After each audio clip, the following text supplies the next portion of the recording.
คะวันตังอะภิวาเทมิสวากขาโตภะคะวะตาธัมโมธัมมังนัมสสามิสุปฏิปันโนภะคะวะโตสาวกสังโฆสังฆังนะมามินะโมตัสสะภะคะวะโตอะระหะโตสัมมาสัมพุทธัสสะนะโมตัสสะภะคะวะโตอะระหะโตสัมมาสัมพุทธัสสะนะโมตัสสะภะคะวะโตอะระหะโตสัมมาสัมพุทธัสสะสัมมาสัมพุทธมัตโตลังสาสะธัมมกานุตตมังอาภิวาทิยาปาติสังอาภิธัมมัตตาสังฆังตาตาวุตตาภิธัมมัตถาจโตทาปรมัตถาโตจิตตังเจตสิกังรูปังนิพพานามิติสัพพทาขอกราบนมัสการพระมหาเถระพระสังฆาธิการพระเถรานุเถระและขอสวัสดีท่านผู้ฟังและผู้ชมทุกท่านที่ติดตามในรายการพระไตรปิฎกลอยฟ้าในเนื้อหาของอภิธรรมปิฎกนะครับครั้งนี้ก็เป็นครั้งที่82ในเรื่องของรูปปรมัตถ์ในปริเฉดที่6นะครับซึ่งครั้งที่แล้วก็ได้พูดถึงในเรื่องของการจำแนกรูปนะครับจำแนกรูป28ที่เกิดขึ้นในภูมิ27เว้นรูปประพรหม4โดยความเป็นสมุฏฐานทั้ง4มีกรรมเป็นสมุฏฐานนะครับมีจิตเป็นสมุฏฐานมีอุตุเป็นสมุฏฐานและมีอาหารเป็นสมุฏฐานครั้งที่แล้วเราก็พูดถึง4สมุฏฐานที่เกิดในกามภูมิ11ที่เกิดในรูปประพรหม15แล้วก็เกิดในอสัญญาสัตตภูมิ1ครั้งนี้ก็มาต่อจากครั้งที่แล้วนะครับมาต่อครั้งที่แล้ว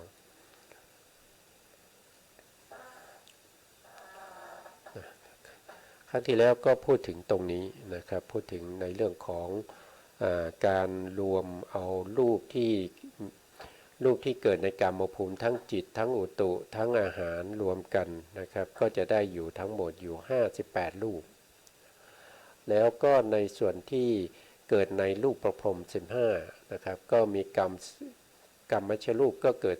13นะจิตตชรูปก็จะเกิด15อาหารและรูปก็อุตุครับไม่ใช่อาหารอุตุนะครับก็จะมี13ในรูปประพรหมไม่มีรูปที่เป็นอาหารนะไม่มีรูปที่เป็นอาหารเพราะฉะนั้นรวมกันก็จะได้อยู่41แล้วก็ในอสัญญาสัตว์เนี่ยนะไม่มีนามมีแต่รูปอย่างเดียวนะเกิดจากกรรมมีอยู่10รูปนะแล้วก็เกิดจากจิตไม่มีนะเพราะไม่มีนาม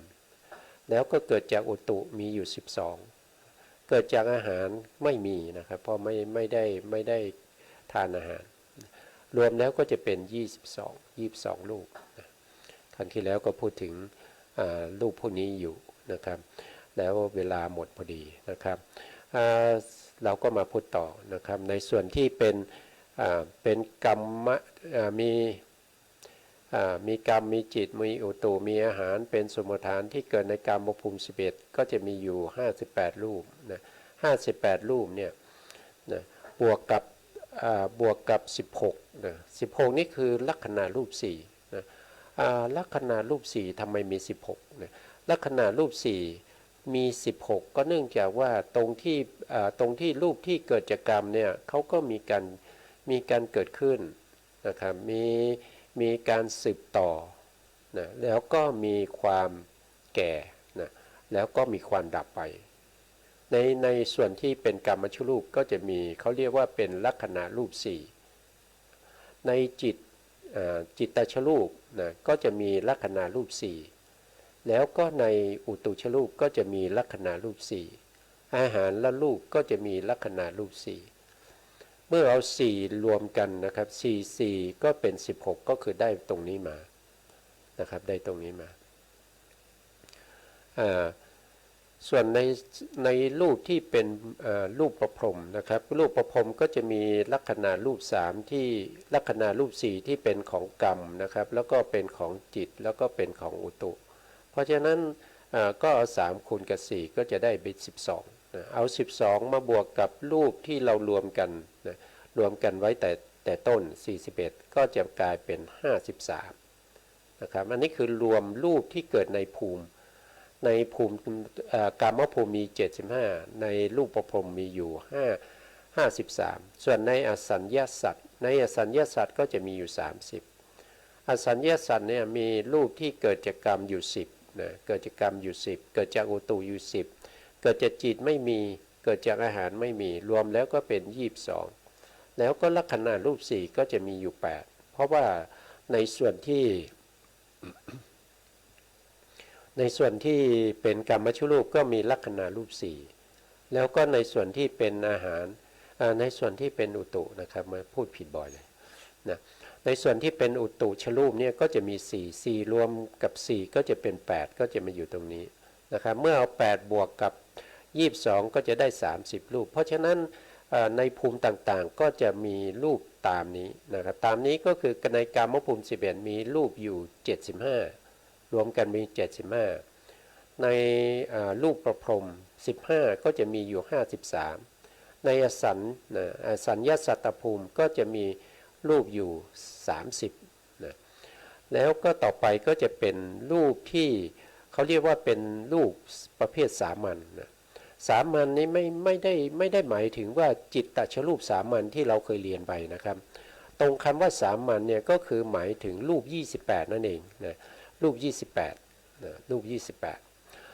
เพราะฉะนั้นในกามภูมิเนี่ยรูปที่เกิดได้ที่เป็นรูปสามัญเนี่ยเขาเกิดได้ทั้งหมดเลยก็คือ28รูป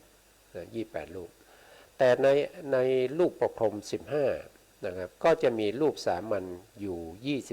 23นะ23นี่ก็คืออะไรเราก็ได้พูดไปเมื่อครั้งที่คุณอาทิตย์ได้มาร่วมรายการนะครับก็ได้พูดไปแล้วนะก็คือ28รูปนี้ไปลบกรรมชรูปออกอยู่5กรรมชรูป5นั้นก็คือได้แก่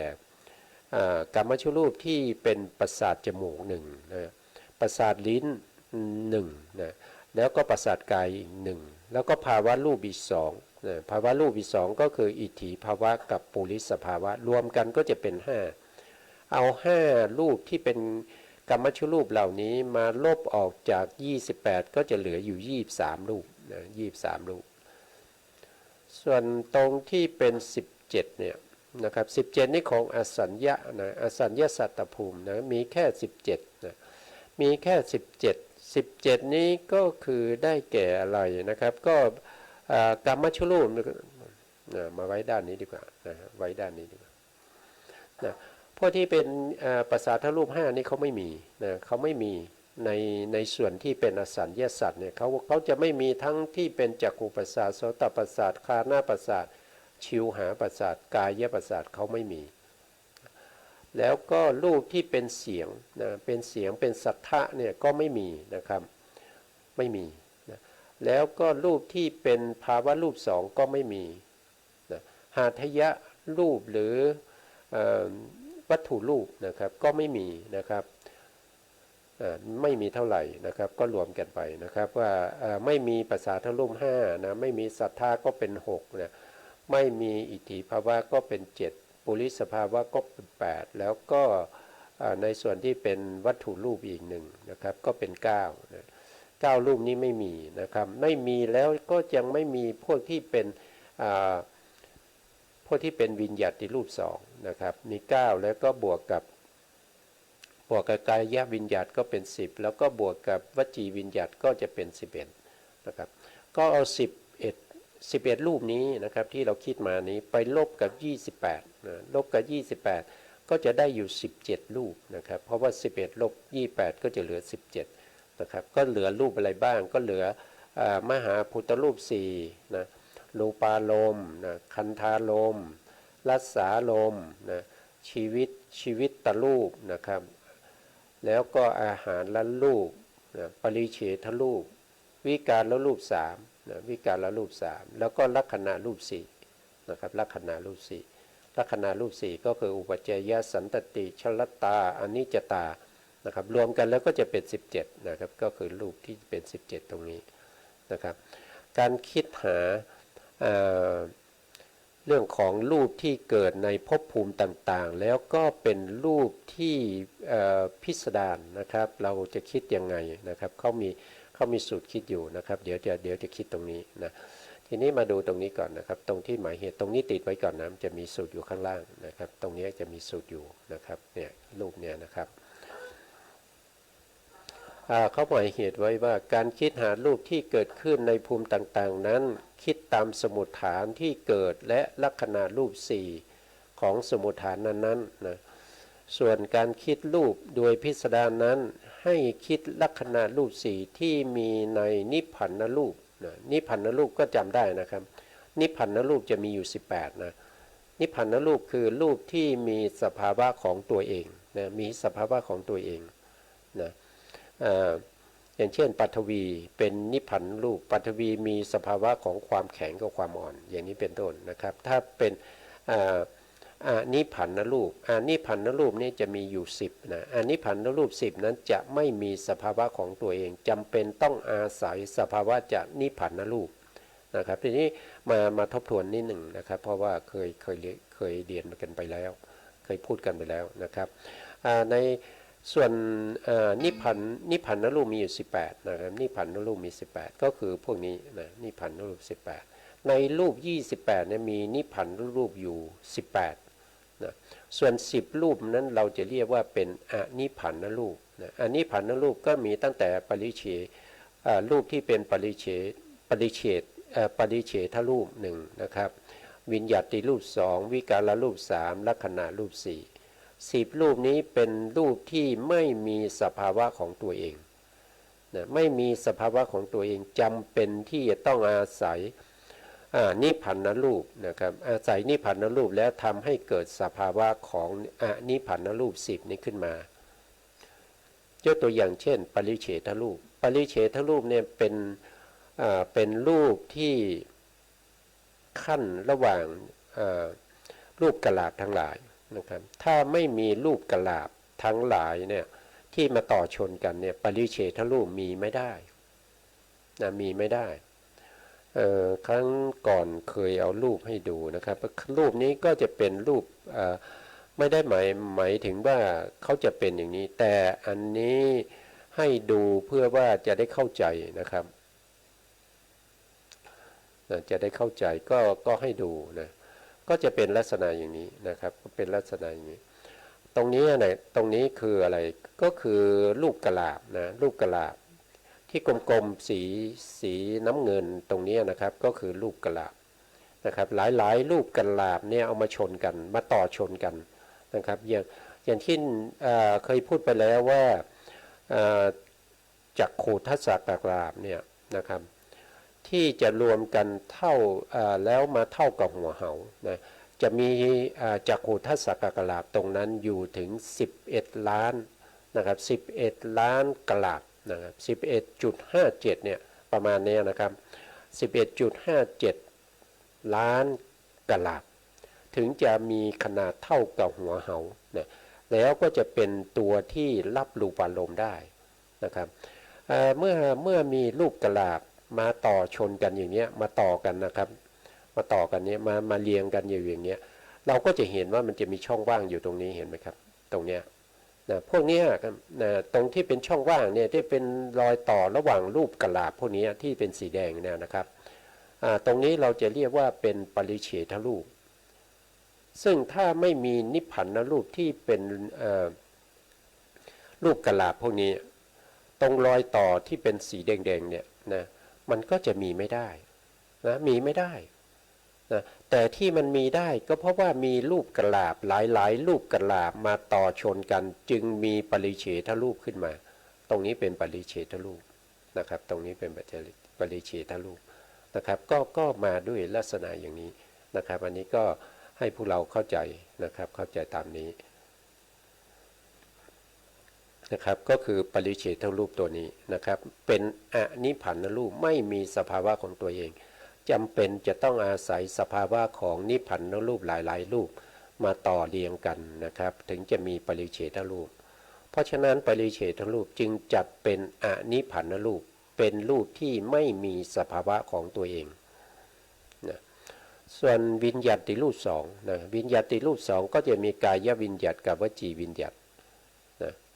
กายวิญญัติกับวจีวิญญัติเนี่ยเขาอาศัยรูปที่เราเคยพูดไปแล้วในเรื่องของจิตตชรูป7อย่าง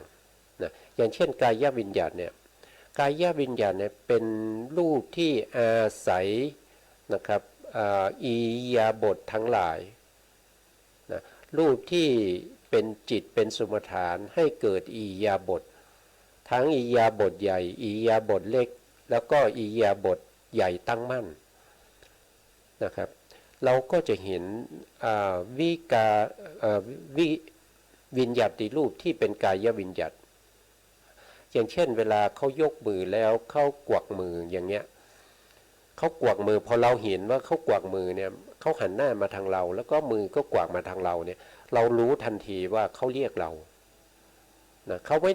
ได้ส่งเสียงเขาไม่ได้ทำอะไรเลยเพียงแต่เขายกมือแล้วก็กวักมืออย่างเงี้ยเราก็รู้ทันทีว่าเขากำลังเรียกเราอยู่เราก็ไปหาเขาไอ้ที่กวักมือแล้วก็มีความหมายที่แฝงอยู่ในอิริยาบถในการยกมือแล้วก็กวักมือนี่แหละเราเรียกว่าเป็นกายวิญญัติกายวิญญาณนี้เป็นความหมายที่แฝงอยู่ในรูปต่างๆเพื่อให้บุคคลอื่นได้เข้าใจ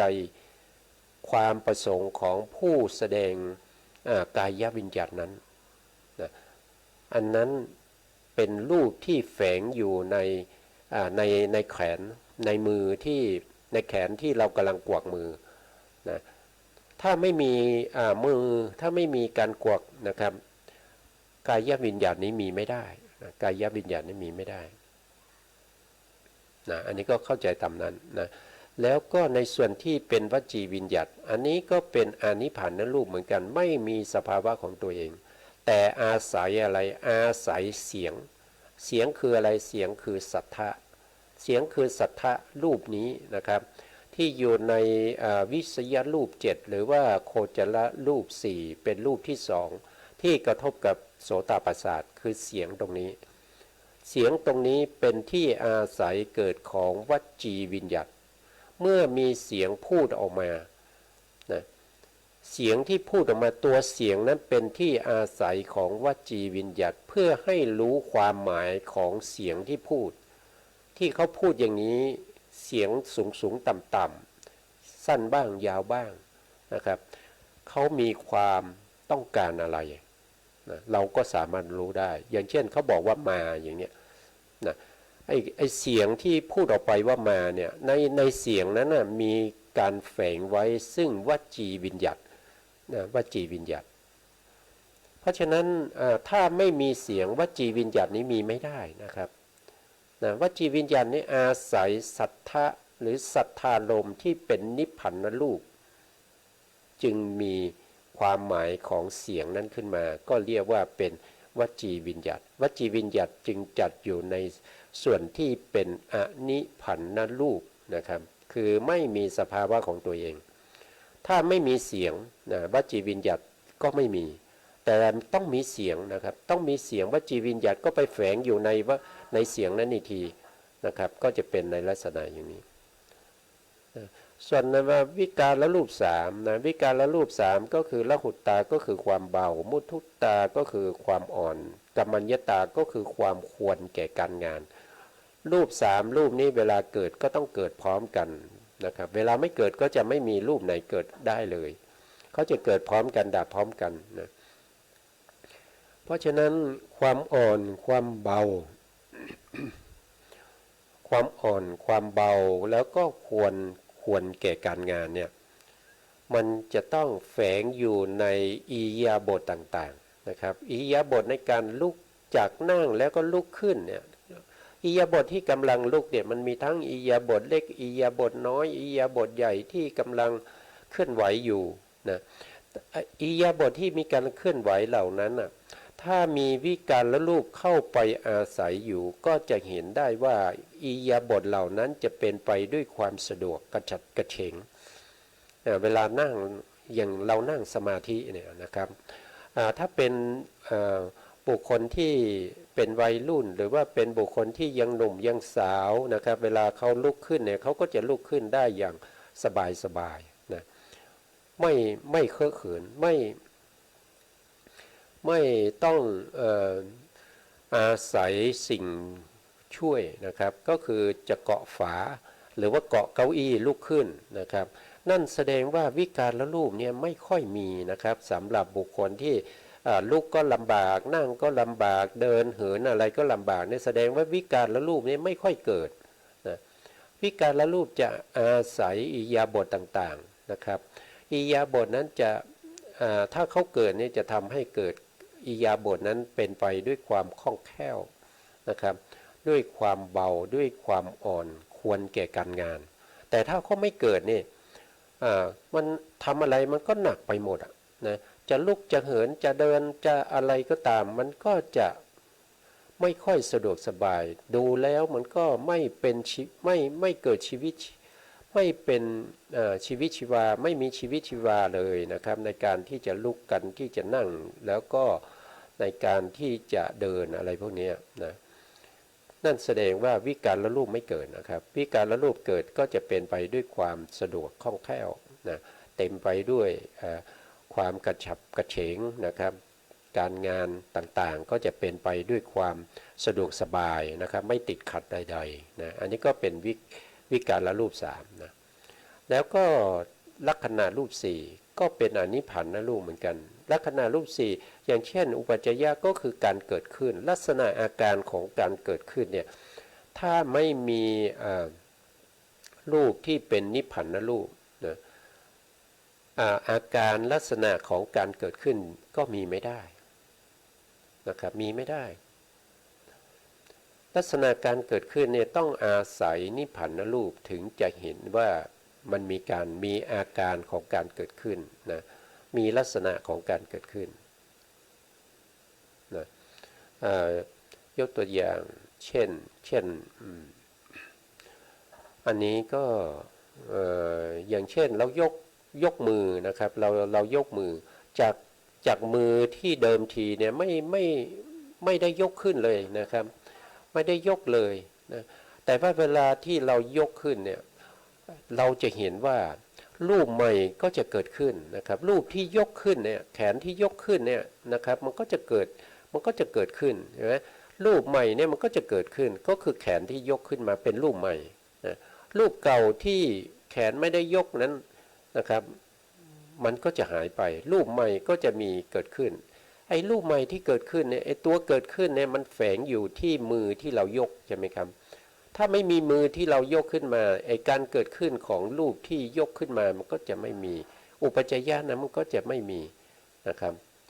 แล้วในขณะที่เรายกเนี่ยเรายกแขนขึ้นมาเนี่ยไม่ใช่ว่ายกขึ้นมาทันทีมันก็จะในการยกเนี่ยมันก็จะถ้าเราดูภาพยนตร์เนี่ยเราก็จะเห็นในภาพยนตร์นะครับมันก็จะมีฟิล์มหลายๆฟิล์มที่มาต่อเนื่องกันไปเรื่อยๆเนี่ยมันจะทำให้เห็นการยกขึ้นได้ไอตัวต่อเนื่องกันของฟิล์มแต่ละฟิล์มที่จะทำให้เห็นว่ามือเนี่ยมันยกขึ้นมาได้เนี่ยตัวที่ต่อเนื่องกันเราจะเรียกว่าเป็นสันตตินะสันตติแต่อุปจยะนี่ก็คือฟิล์มแรกที่เห็นว่ามีการเปลี่ยนไปของแขนของมือที่ยกขึ้นมาอันนั้นจะเรียกว่าอุปจยะนะครับอุปจยะนะส่วนชลตาเนี่ยชลตาก็คือความแก่นั้นก็คือเวลาเรายกแขนขึ้นมาแล้วนะครับมันก็จะไปหยุดอยู่ตรงใดตรงที่ใดที่หนึ่งอย่างเช่นยกขึ้นมาสูงพอประมาณแล้วมันก็จะหยุดหรือว่าจะยก สูงกว่าศีรษะแล้วก็จะหยุดนะครับอย่างเช่นเขาให้ยกมือยกขึ้นมาแล้วก็ชูมืออยู่ตรงที่กำลังชูมือแล้วก็หยุดอยู่ตรงนั้นก็จะเป็นชลตาเนี่ยนะครับนะส่วนอนิจจตาก็คือความดับนะความดับก็คืออะไรก็คือเมื่อเรายกขึ้นมาแล้วก็เอามือขึ้นไปค้างอยู่ใช่ไหมครับไอ้ลักษณะของการยกของอุปจัยยสันตติหรือชลตาพวกนี้มันก็จะหายไปมันก็จะเหลือเฉพาะว่ามือที่กำลังหยุดอยู่ตรงนั้นนะครับอย่างนั้นก็จะเป็นหยุดอยู่ไม่ได้กระดุกกระดิกอย่างนั้นจะเรียกว่าเป็นอนิจจตานะครับหรือว่าในขณะที่ยกขึ้นแล้วก็ลงแล้วก็หายไปใช่ไหมหายไปรูปที่ลงมาเนี่ยหายไปนะครับนั่นก็จะเรียกว่าเป็นอนิจจตานะครับก็จะเห็นได้ว่าลักษณะรูปสี่เนี่ยเขาอาศัยอะไรเขาอาศัยแขนนะครับจึงเห็นการยกขึ้นมาจึงเห็นการสืบต่อกันไปจนถึงยกมืออยู่นะครับแล้วก็เอามือลงเนี่ยเป็นลักษณะอาการของลักษณะรูปนะครับซึ่งอาศัยอะไรก็คืออาศัยแขนในแขนก็จะมีทั้งที่เป็นมหาพุทธรูปอวินิโพครูป8มาหมดนะที่เป็นกายประสาทก็มานะครับมีรูปหลายรูปที่เป็นนิพพานรูปนะนิพพานรูปนะส่วนที่เป็นลักษณะรูปสี่ไปอาศัยนิพพานรูปจึงเกิดขึ้นอันนี้จะเรียกว่าเป็นนิพพานรูปไม่มีสภาวะของตัวเองนะครับต้องอาศัยนิพพานรูปเนี่ยเป็นตัวที่ทำให้เกิดเป็นอนิพพานรูปได้นะครับอันนี้ก็จะเป็นลักษณะอย่างนั้นนะอันนี้ก็พูดถึงในนิพพานรูปกับอนิพพานรูปนะครับเพราะเราเคยเรียนมาแล้วแต่การพูดก็เป็นการทบทวนนะเป็นการทบทวนให้บางท่านที่เข้ามาในรายการนะครับก็จะได้เข้าใจนะได้เข้าใจนะครับก็คือตรงนี้นะนิพพานรูปนะนิพพานรูปเป็นรูปที่มีสภาวะของตัวเองถ้าเป็นอนิพพานรูปก็คือรูปที่ไม่มีสภาวะของตัวเองนิพพานรูปของสมุฏฐานทั้ง4ทั้ง3ทั้ง2นะสมุฏฐานทั้ง4อยู่ตรงไหนเอ่ยนะ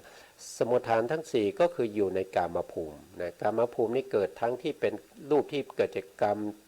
สมุฏฐานที่1นะรูปที่เกิดจากจิตก็สมุฏฐานที่2รูปที่เกิดจากอุตุก็สมุฏฐานที่3รูปที่เกิดจากอาหารก็จะเป็นสมุฏฐานที่4นะครับก็คือสมุฏฐานที่4นะส่วนสมุฏฐาน3ก็คือเป็นรูปที่เกิดในพวกที่เป็นรูปประพรหม15นะก็จะมีกรรมสมุฏฐานจิตตสมุฏฐานอุตุสมุฏฐานนะอาหารสมุฏฐานไม่มีนะส่วนรูปที่มี2สมุฏฐานก็คือผู้ที่เกิดในอสัญญาสัตตะนะอสัญญาสัตตภูมินะครับก็จะมีกรรมะเป็นสมุฏฐานแล้วก็มีอุตุเป็นสมุฏฐานก็จะได้สมุฏฐาน2แล้วให้เขาบอกว่าแล้วให้บวกด้วยจำนวนกรรมชรูปจิตตชรูปอุตุชรูปอาหารและรูปก็คืออะไรก็คืออยู่ตรงไหนเอ่ยนะก็อยู่ตรงนี้นะครับตรงนี้อันนี้ไม่มีนะครับก็อยู่ตรงนี้นะกรรมชรูปก็จะมีอยู่18ใช่ไหมครับมีอยู่18ก็คือคิดจากรูป28นี้แหละนะจิตตชรูปก็จะมีอยู่15นะ15ก็คิดจากรูป28อุตชรูปมีอยู่13นะแล้วก็อาหารและรูปมีอยู่12นะถ้าดูอย่างนี้เนี่ยเราก็จะเห็นได้ว่าในส่วนที่เป็นกามภูมิเนี่ยก็จะได้มาหมดใช่ไหมได้ในส่วนที่เป็นรูปที่เกิดจากกรรมก็จะมี18เกิดจากจิตก็มี15เกิดจากอุตุก็จะมี13แล้วก็เกิดจากอาหารก็จะมีอยู่12นะครับเขาบอกอย่างนี้นะครับว่าให้เอาบวกเข้าไปนะครับก็คือให้บวกจำนวนกรรมชรูปจิตตชรูปอาหารและรูปแล้วก็อุตุชรูปและอาหารและรูปนะครับทีนี้ก็มาดูเขาคิดนะการคิดหารูปพิสดารรูปพิสดารในกามภูมิ11ในกามภูมิ11โดยพิสดารมีอยู่ทั้งหมดอยู่230รูป 230รูปก็จะมีรูปที่เกิดจากกรรมก็จะมีอยู่18เกิดจากจิตก็15เกิดจากอาหารเกิดจากอุตุก็13เกิดจากอาหารก็12อันนี้เป็นรูปสามัญนะเป็นรูปสามัญที่ได้มาจากรูป28นั่นเองนะเป็นนิพพานรูป17นะกรรมชรูปมีอยู่18แต่เป็นนิพพานรูปอยู่17นั่นแสดงว่าเขาเว้นปริเฉทรูปไปนะครับปริเฉทรูปนะครับก็จะมีอยู่18แล้วก็มาดูรูปอีกทีนะครับเขาเว้นอะไรไปนะครับเว้นเหลือแค่17นะเหลือแค่17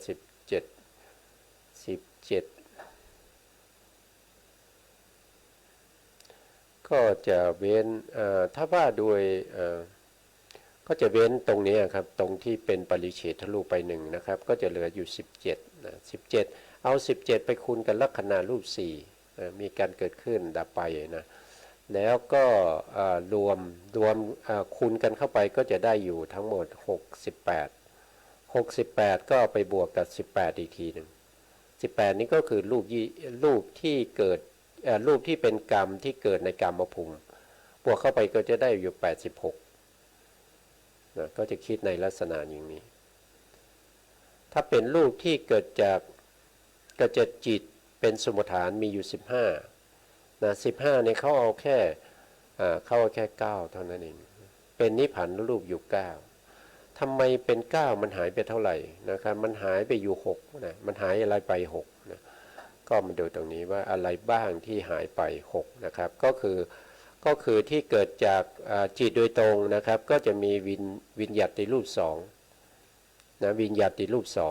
2แล้วก็มีเขาหายไปอยู่15หายไปอยู่6ใช่ไหมครับหายไปอยู่6ก็หายพวกนี้ครับที่เป็นปริเฉทรูปวิญญัติรูปแล้วก็วิการละรูปนะวิการละรูปพวกนี้รวมกันก็จะเป็น6รูปแต่พวกนี้สามารถเกิดจากจิตก็ได้นะครับเพราะฉะนั้นในจิตตชรูปเนี่ยนะครับ15เนี่ยเขาจึงไม่เอาพวกที่เป็นอานิพพานรูปเขาเฉพาะที่เป็นนิพพานรูปก็จะเหลือแค่9นะแล้วก็เอาไปคูณกับลักขณะรูป4นะคูณกับลักขณะรูป4ก็จะได้ออกมาเป็นเท่าไหร่เป็น36นะเป็น36บวกกับรูปที่เกิดจากจิตได้มีอยู่15ก็บวกเข้าไปก็จะเป็นอยู่51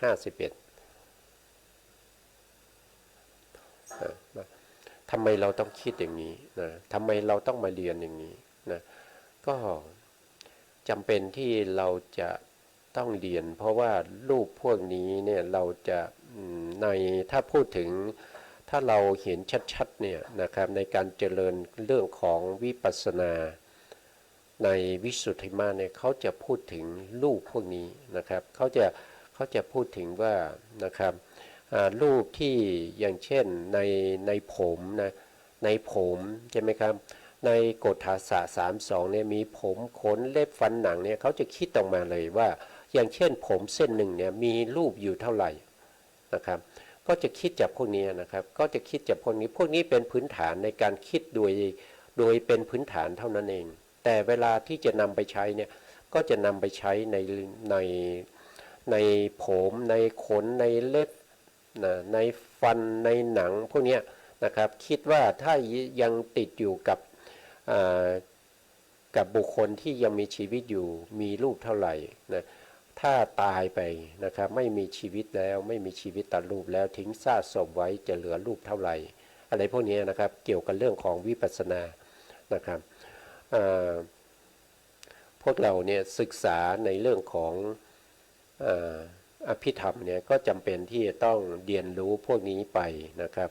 เพราะว่าอะไรก็เพราะว่ามันเป็นพื้นฐานของการที่เราจะได้เป็นที่พูดง่ายๆก็คือว่ามันจะเป็นพื้นฐานให้แก่เราในการที่เราไปฟังธรรม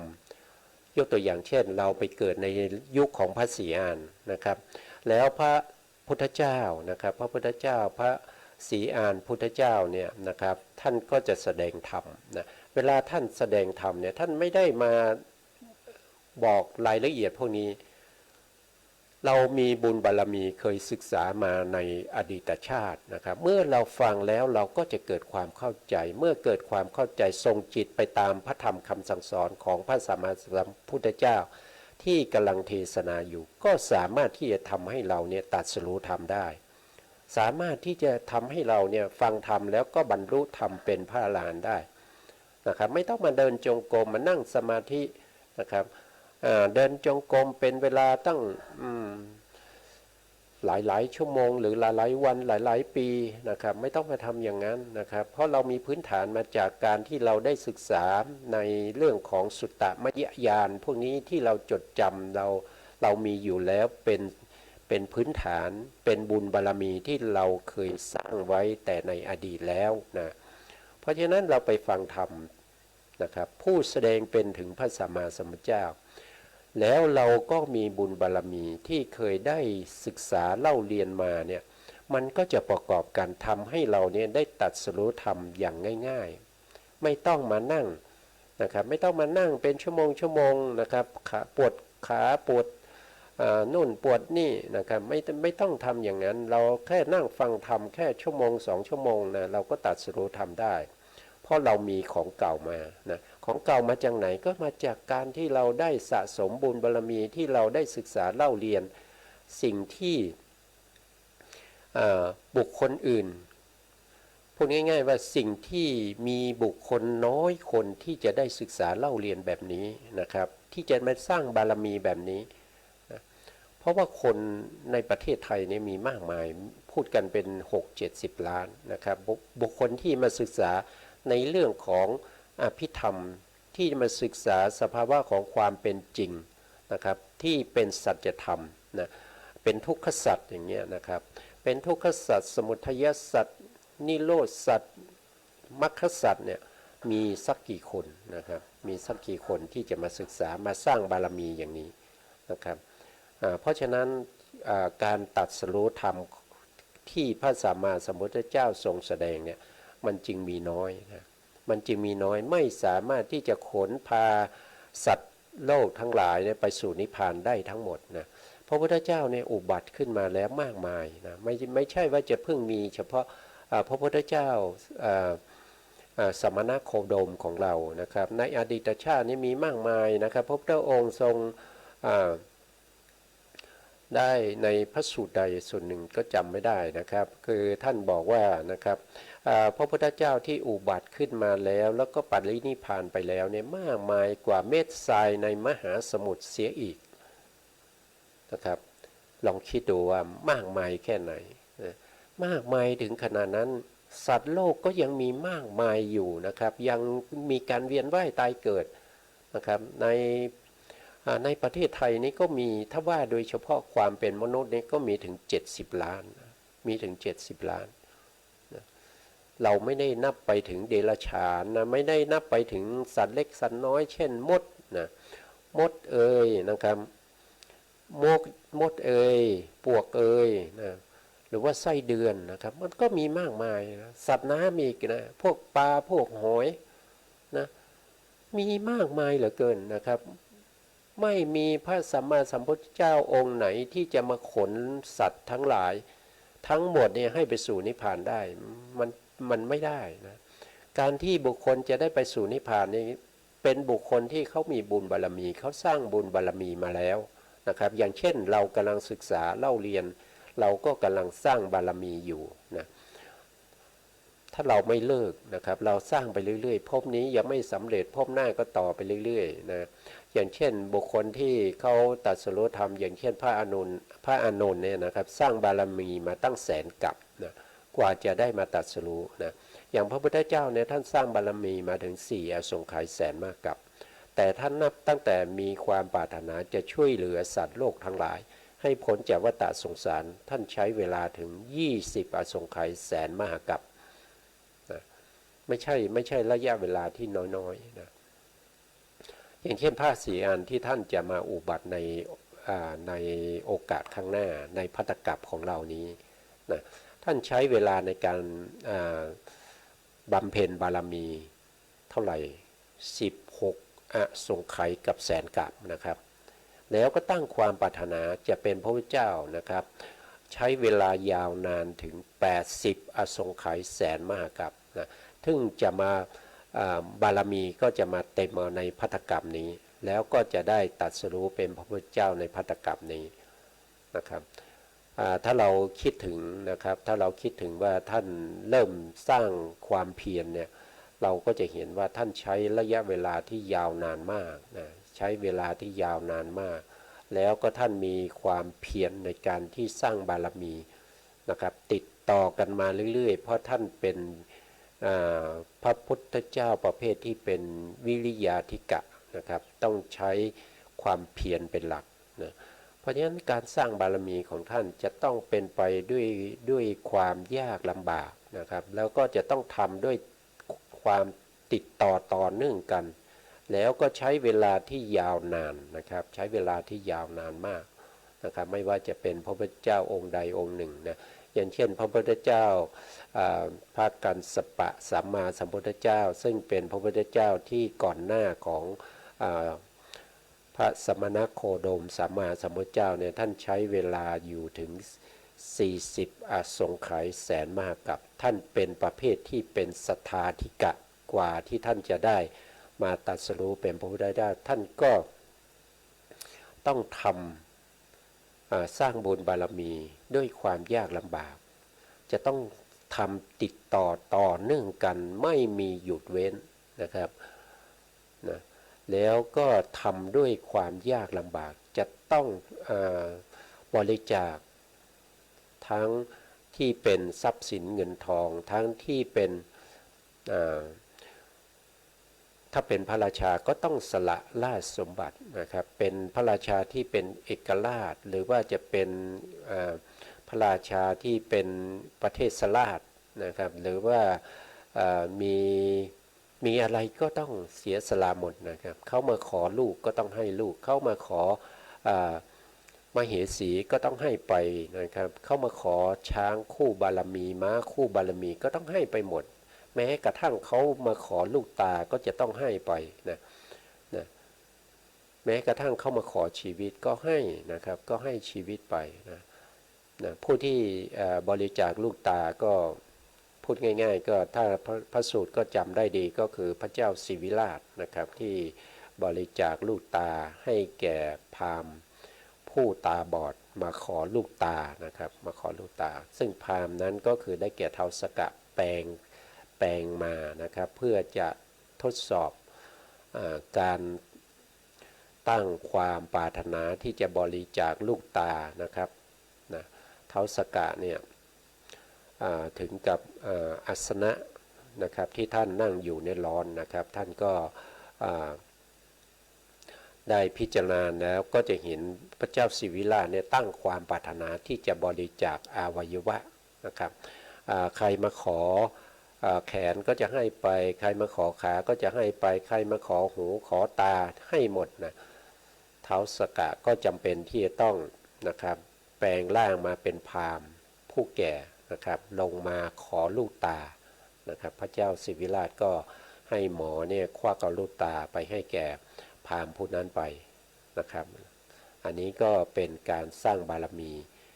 ด้วยการบริจาคอวัยวะนะครับอวัยวะทั้งหลายนะอย่างเช่นสัสสตตบัณฑิตในสมัยพระพุทธเจ้าของเราเป็นกระต่ายนะครับก็เมท้าวสกะเนี่ยนะครับก็แปลงร่างมาเป็นพราหมณ์แก่แล้วก็อดอาหารนะครับต้องการอาหารนะครับก็มาขอนะครับก็ไม่มีอะไรมีแต่ร่างกายนี่แหละนะครับก็เลยโดดเข้ากองไฟเพื่อจะ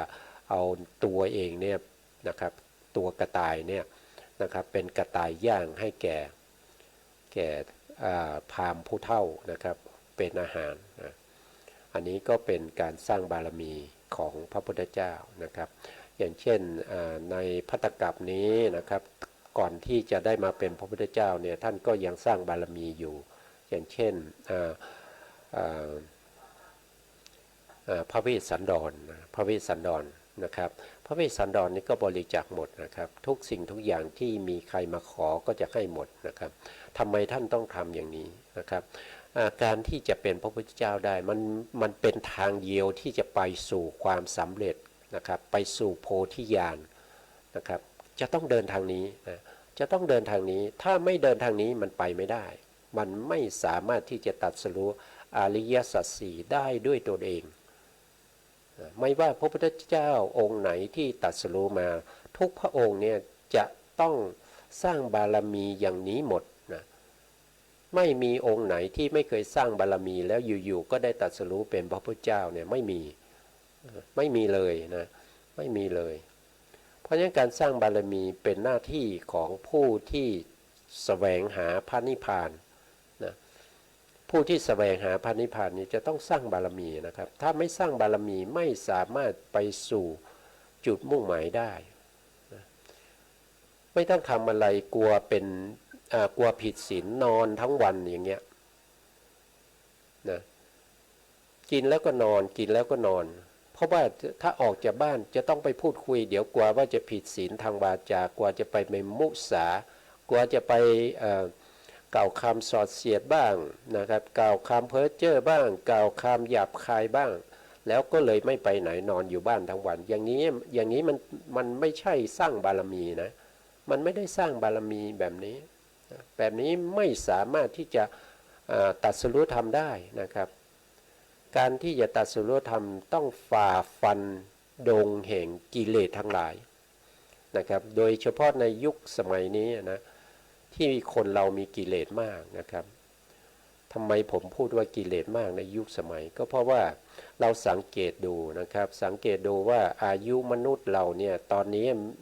ถ้าว่าโดยตรงเฉลี่ยแล้วอายุไขของมนุษย์เนี่ยมันไม่ถึง100 ปีแล้ว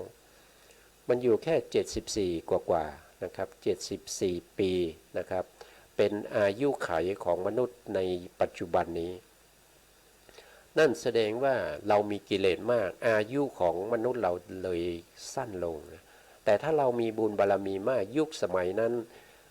อายุของมนุษย์ก็จะมีมากขึ้นนะครับก็จะมีมากขึ้นก็จะเป็นขาขึ้นนะเป็นขาขึ้นนะจากอายุเฉลี่ยที่อายุไขนะอายุไขถ้ามีบุญบารมีมากนะมีมนุษย์เราเนี่ยสร้างบุญบารมีมากมีสัตว์ทั้งหลายเนี่ยสร้างบารมีมากอายุก็จะมากขึ้นจาก74ก็ไปเป็น100จาก100ก็ไปเป็น200 300ขึ้นไปเรื่อยๆนะอันนั้นแสดงว่าเป็นยุคสมัยที่เป็นขาขึ้นที่มีบุญบารมีผู้ที่มีบุญบารมีมาเกิดในยุคนั้นมากนะสมัยพระศรีอานเนี่ยอายุไขมนุษย์เราเนี่ยอยู่ที่80,000 ปีนะครับ80,000 ปีไม่ใช่อยู่ที่100 ปีหรือ50 ปีนะไม่ได้อยู่ที่100 ปีนะ80,000 ปีในยุคสมัยของพระศรีอานที่จะมาอุบัติมันเป็นวัฏจักรนะของการที่จะสร้างบุญบารมีไม่ว่าจะเป็นการรักษาศีลนะการให้ทานรักษาศีลเจริญภาวนาในยุคสมัยหนึ่งก็จะมีบุคคลที่เขามีบุญบารมีเหล่านี้มาเกิดร่วมกันเยอะๆนะมันก็จะทำให้อายุเฉลี่ยอายุไขของมนุษย์เราในยุคสมัยนั้นมากขึ้นนะอย่างเช่นปัจจุบันนี้มันเป็นอายุขาลงนะมันเป็นอายุขาลงนั่นแสดงว่าบุคคลที่มาเกิดในยุคสมัยนี้เป็นบุคคลที่มีกิเลสมากมีกิเลสมากมีตัณหามากนะมีตัณหามากมีกิเลสมากจึงทำให้อายุไขของมนุษย์เราสั้นลงนะอายุไขของมนุษย์เนี่ยสั้นลงนะถ้าเราดูจากในเรื่องของ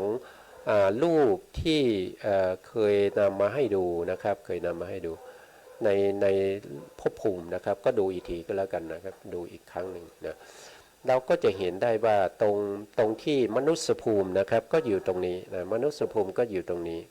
นะครับก็คือมีอยู่ภูมิเดียวเรียกว่าเป็นมนุษยภูมินะเขาบอกว่าอายุไขนะครับอายุไขกับนะครับต่ำสุด10 ปีนะต่ำสุด10 ปีแต่เขาไม่ได้บอกว่าสูงสุดเท่าไหร่นะ 10 ปีนี่ก็คืออายุไขที่เฉลี่ยก็คือหมายถึงว่ามนุษย์เราเกิดมาเนี่ย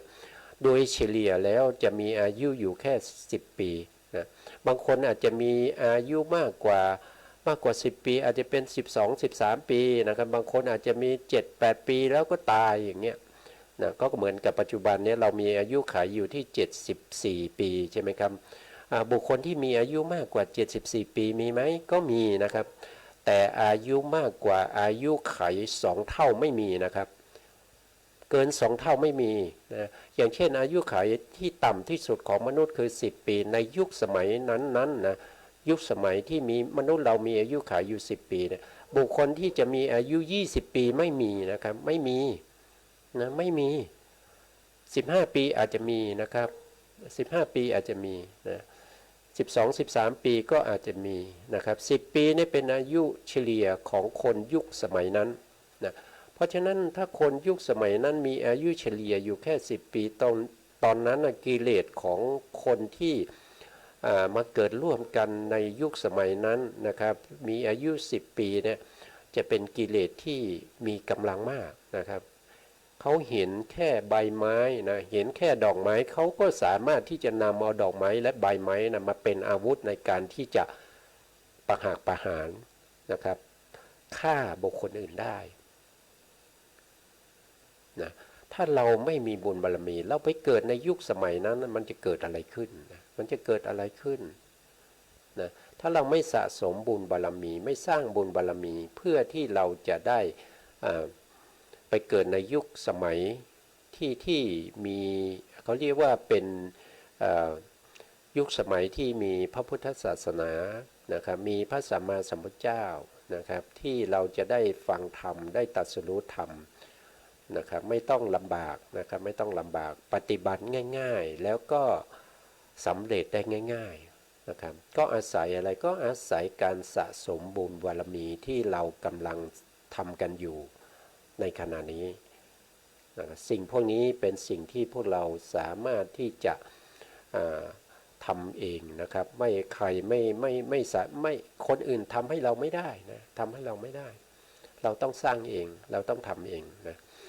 พูดถึงตรงนี้เนี่ยก็จะพูดต่อไปนะครับก็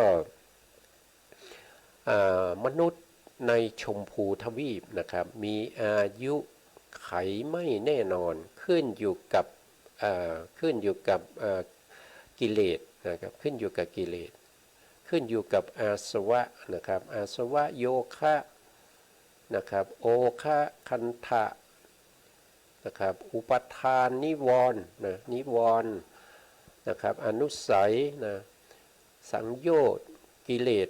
ทั้งหลายนะครับมีมากหรือมีน้อยนะครับบางยุคบางสมัยเนี่ยถ้าเราดูพระสูตรเนี่ยบางยุคบางสมัยเนี่ยเขาไม่รู้จักคำว่ามุสานะครับคำว่ามุสาเนี่ยเขาจะไม่รู้จักเลยนะครับถ้ามีการมุสานะครับถ้ามีการมุสาเนี่ยเขาจะพากันไปดูนะครับเขาจะพากันไปดูว่าคำที่จะมุสาเนี่ยมันเป็นอย่างไรนะอย่างสมัยพระเจ้าอะไรเนี่ยผมจำชื่อไม่ได้พระเจ้านะครับจะมีในหลักสูตรของเราจะได้เรียนในชั้นที่เกี่ยวกับเรื่องของภพภูมินะครับภูมิจตุกะนะครับภูมิจตุกะในถ้าจำไม่ผิดก็จะอยู่ในชั้นที่5หรือชั้นที่4เป็นวิถีนะครับวิถีน่าจะอยู่ชั้นที่5เรียกว่าภูมิจตุกะก็คือจะพูดถึงเรื่องของมนุษย์นะเรื่องของมนุษย์เรื่องของอะไรที่มีการเวียนว่ายตายเกิดนะครับเกิดครั้งแรกยังไงที่ไหนจักรวาลถูกสร้างมาอย่างไรนะครับอายุจักรวาลจะนับอายุที่เป็นสงไขยกรรมเนี่ยเขานับกันยังไงนะครับอันตกรรมนับยังไงก็จะไปอยู่ในเรื่องของภูมิจตุกะนะครับภูมิจตุกะซึ่งเราก็จะเห็นเรื่องพวกนี้นะครับจะมีอยู่ในนั้นนะแล้วมนุษย์เราเนี่ยในจักรวาลหนึ่งเนี่ยมีมนุษย์อยู่เนี่ยจะมีอยู่4 ทวีปนะมีอยู่4 ทวีปใน4 ทวีปเนี่ยก็จะมีชมพูทวีปนี้มีอายุไม่แน่นอนนะมีอายุไม่แน่นอนขึ้นอยู่กับกิเลส นะกิเลสของยุคสมัยนั้นนะอายุต่ำที่สุดก็จะมีอยู่10 ปีเป็นอายุไขอายุสูงที่สุดก็เป็นอสงไขยปีนะอสงไขยปีนะครับซึ่งนับไม่ได้เลยนะยาวนานมากนะครับแล้วก็ในเขาเรียกว่าในกับหนึ่งอย่างเช่นภัตตกับของเราเนี่ยภัตตกับของเราเนี่ยที่เป็นอยู่เนี่ยอายุที่มนุษย์เราสามารถที่จะมีอายุต่ำที่สุดแล้วก็สูงที่สุดเนี่ยถึง128 ครั้งนะครับคืออายุจะหมุนตั้งแต่ต่ำที่สุดคือ10 ปีนะขึ้นไปเมื่อมีมนุษย์เรามีคุณธรรมมากขึ้นนะครับไปจนถึงอสงไขยปีแล้วก็จะลงมาอีกนะครับมาถึง10 ปีวนอยู่อย่างนี้128 รอบนะครับอันนั้นจะเท่ากับว่าโลกเรามีมนุษย์อาศัยอยู่แล้วก็โลกเราจะถูกทำลายจนไม่เหลืออะไรเลยอันนั้นเขาจะเรียกว่าอันตกัปนะ64 อันตกัปนะเท่ากับ1อสงไขยกัป64เนี่ยต้องคูณด้วย2นะครับต้องคูณด้วย2นะเมื่อคูณด้วย2นะก็จะเป็นอายุของมนุษย์ที่วนเวียนอยู่อย่างนั้นนะครับอันนี้ก็ศึกษาได้ในพระอภิธรรมนะครับถ้าเราเรียนต่อกันไปเนี่ยก็จะอยู่ในปริเฉดที่5นะครับถ้าจำไม่ผิดนะปริเฉดที่5นะครับอยู่ในชั้นของมัชชิมโทนะครับมัชชิมโทเรื่องของภูมิจตุกะนะภูมิจตุกะกรรมจตุกะอันนี้เนี่ยครับก็จะอยู่ในส่วนนั้นนะก็พูดแล้วเราก็ยังอยู่ในเรื่องของการคิดหารูปโดยพิสดารนะครับคิดหารูปโดยพิสดารก็คือคิดยังไงให้ได้230รูปนะครับอันนี้ก็คือพิสดารนะครับวันนี้ก็เวลาก็ใกล้จะหมดนะครับก็เอาไว้ในครั้งต่อไปก็แล้วกันนะครับว่าก็ไม่ได้เร่งรีบอะไรนะครับในการที่ศึกษานะก็จะพูดในส่วนที่จำเป็นนะครับเพื่อให้เราเนี่ยได้เกิดความเข้าใจในชีวิตความเป็นอยู่ของสัตว์ทั้งหลายที่เวียนว่ายตายเกิดอยู่ในวัฏสงสารนี้นะครับสุดท้ายนี้ก็จำเป็นต้องลาไปก่อนครับเวลาหมดนะครับสุดท้ายนี้ก็ขอกราบขอบพระคุณพระครูสมุทรวิศวัตรวรกิจโจผู้อำนวยการสถานีวิทยุขึ้นเพื่อการศึกษาพระพุทธศาสนาและวัฒนธรรมนะครับFM 104.5 เมกะเฮิรตซ์วัดฝายหินจังหวัดเชียงใหม่นะแล้วขอกราบขอบคุณพระครูปริยัติยานุศาสตร์แล้วก็ขอบคุณท่านผู้ฟังและผู้ชมทุกท่านที่ติดตามในรายการพระไตรปิฎกลอยฟ้านะครับวันนี้เวลาหมดครับจำเป็นต้องลาไปก่อนครับสวัสดีครับกัมมุนาวตติโลโกสัตว์โลกย่อมเป็นไปตามกรรม